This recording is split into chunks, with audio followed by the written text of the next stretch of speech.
नमस्कार दोस्तों, जय जवान जय किसान। हम लोगों को एक दिन में 3 बार किसानों की जरूरत पड़ती है। देश की आधी से ज्यादा जनता किसानों पर निर्भर रहती है, लेकिन आज वही किसान देश के कोने कोने में सड़कों पर आ चुके हैं। पंजाब में, हरियाणा में, उत्तर प्रदेश में, तेलंगाना में प्रोटेस्ट कर रहे हैं, विरोध कर रहे हैं उन एग्रीकल्चरल बिल्स का जो दोनों हाउसेस में, लोकसभा और राज्यसभा में पास हो चुके हैं। इन बिल से रिलेटेड हमारे प्रश्न बहुत ज्यादा हैं। क्या ये बिल्स वाकई में एंटी फार्मर्स हैं? प्रोटेस्ट आखिर क्यों कर रहे हैं फार्मर्स? इनके कितने पॉजिटिव पॉइंट्स हैं, कितने नेगेटिव पॉइंट्स हैं? क्या इनका कोई पॉसिबल सोल्यूशन है? तो इन सारे क्वेश्चंस को मैं आज इस वीडियो में एड्रेस करूंगी। दोस्तों, अगर आपको ये वीडियो पसंद आए तो प्लीज इसे शेयर कीजिएगा, मेरे चैनल को सब्सक्राइब कर दीजिएगा, जिससे मुझे मोटिवेशन मिले कि मैं आगे भी आप लोगों के लिए वीडियोस बनाती रहूं। दोस्तों, प्लीज जरूर शेयर कीजिएगा। चलिए आगे बढ़ते हैं। ये जो बेसिकली बिल्स हैं, ये 3 बिल्स हैं। पहले की हम बात करते हैं, हम पॉजिटिव नेगेटिव सबको डिस्कस करेंगे।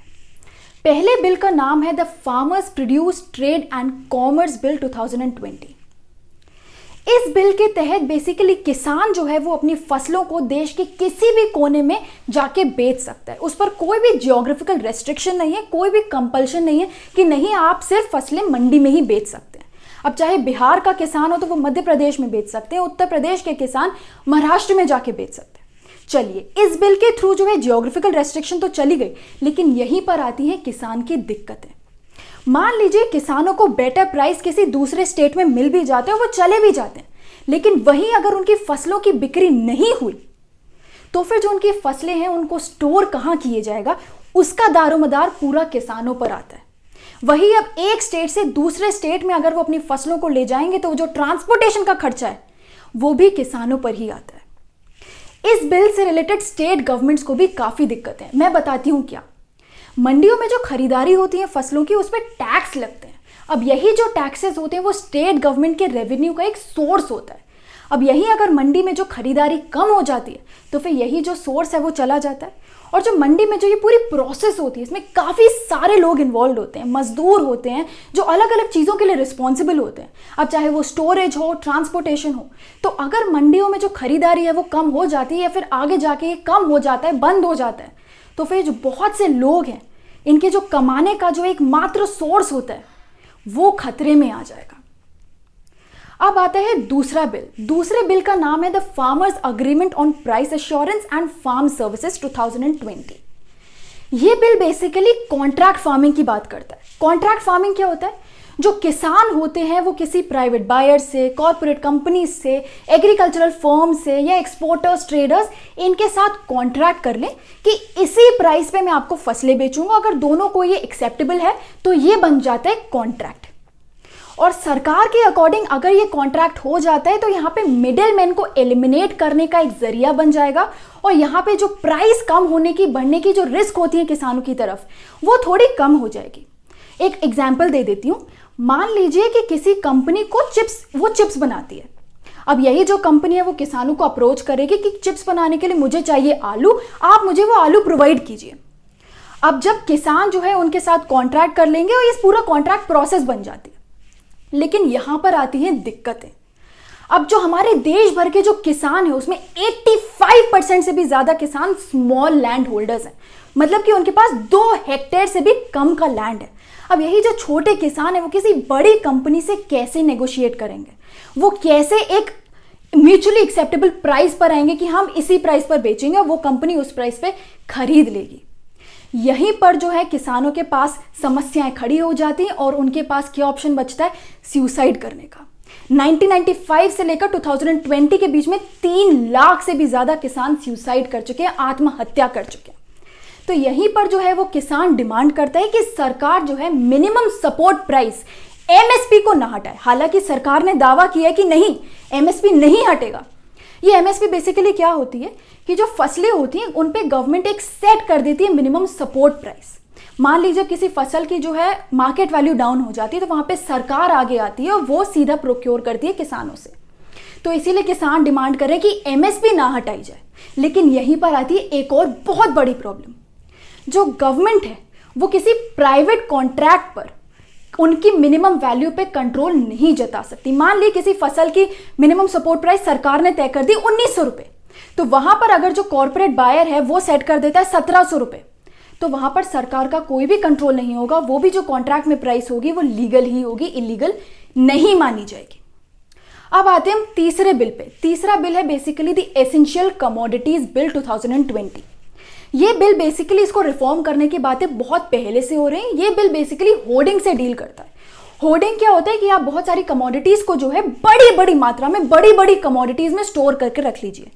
ये लेकिन होता है इलीगल। लेकिन इसी पर अब सरकार ने छूट दे दी है कि जो ट्रेडर्स हैं या बायर्स हैं वो कमोडिटीज को स्टोर करके रख सकते हैं जब तक कि देश में कोई भी इमरजेंसी या फिर डिजास्टर नहीं आ जाता। तो लेकिन अब यहां पर आती है प्रॉब्लम। ये पहले बहुत होता था, मिडिलमैन करते थे। यहां पर किसानों के लिए क्या प्रॉब्लम आती है कि यही जो है लीड करेगा आर्टिफिशियल प्राइस फ्लक्चुएशन पर। मान लीजिए ये जो ट्रेडर्स बायर्स हैं ये इकट्ठी करके रख लिए कमोडिटीज को और इन्होंने अपने मन मुताबिक अपने प्रॉफिट के अकॉर्डिंग ये लोग मार्केट में बेचेंगे। नुकसान किसका होगा? किसानों का। ठीक है, अब यही जो आर्टिफिशियल प्राइस फ्लक्चुएशन कैसा होगा, मान लीजिए यही जो उन्होंने फसलें इकट्ठी करके रखी अभी अगले सीजन तक भी चली गई। अब जब किसान उनको अप्रोच करेंगे कि आप प्लीज मुझसे ये फसलें ले लीजिए, तो वो बोलेंगे कि नहीं, मेरे पास तो ऑलरेडी बहुत सारा स्टॉक है। तो वो अपनी मन मुताबिक प्राइस पे किसानों से खरीदने की कोशिश करेंगे और यहां पर किसानों के पास कोई ऑप्शन नहीं बचेगा। वो नेगोशिएट भी नहीं कर सकते और उनको उसी प्राइस पर अपनी फसलों को उन बड़े बड़े बायर्स को बेचना पड़ेगा। तो इन तीन बिल का जो ये इकट्ठा कंक्लूजन निकल के आता है कि किसान कह रहे हैं कि ये सारा मुनाफा जो हो रहा है वो बड़े बड़े कॉर्पोरेट बायर्स का हो रहा है और हमारा नहीं हो रहा है। दोस्तों, किसी भी फेयर इंडस्ट्री की जो सक्सेस होती है वो डिपेंड करती है on free and fair flow of information. अब किसानों को इन बिल्स के द्वारा एक ऑप्शन तो मिल रहा है कि वो अपने मन मुताबिक बायर्स को चूज कर सकते हैं, लेकिन किसानों को आगे ये कैसे पता चलेगा कि फेयर प्राइस क्या है? इसी के लिए एक पॉसिबल सोल्यूशन हो सकता है कि 2016 में सरकार ने एक ऑनलाइन प्लेटफॉर्म लॉन्च किया था। उसका नाम है ई-नैम, इलेक्ट्रॉनिक नेशनल एग्रीकल्चरल मार्केट। इसमें जो एपीएमसी मार्केट्स होती हैं वो एक फेयर प्राइस की डिस्कवरी कर सकती है, उसकी खोज कर सकती है। लेकिन उसके लिए एक एफर्ट लेना पड़ेगा सरकार को कि ई-नैम के बारे में किसानों के बीच अवेयरनेस फैलाई जाए और उनको इस प्लेटफॉर्म तक एक्सेस दिया जाए।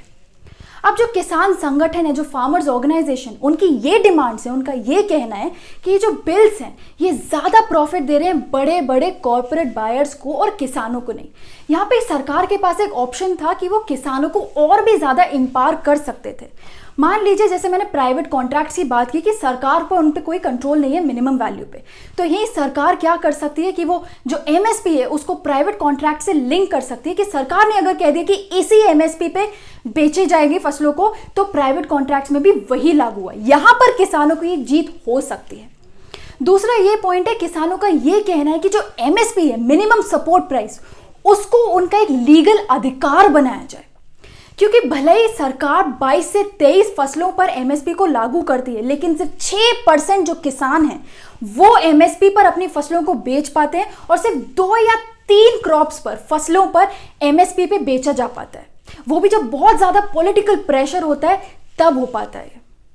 तो इसीलिए किसानों की ये डिमांड है कि जो एमएसपी है, मिनिमम सपोर्ट प्राइस, उनको उनका एक लीगल अधिकार बनाया जाए, जिससे यहां पर किसान उस चीज का फायदा उठा सके और जो मिडिल मैन होते हैं या फिर जो बड़े बड़े बायर्स होते हैं, अगर उनको मुनाफा मिल रहा है तो किसान को भी मुनाफा मिले।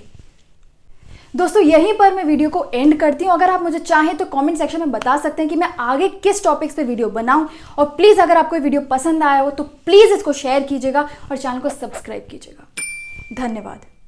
जय किसान, जय जवान।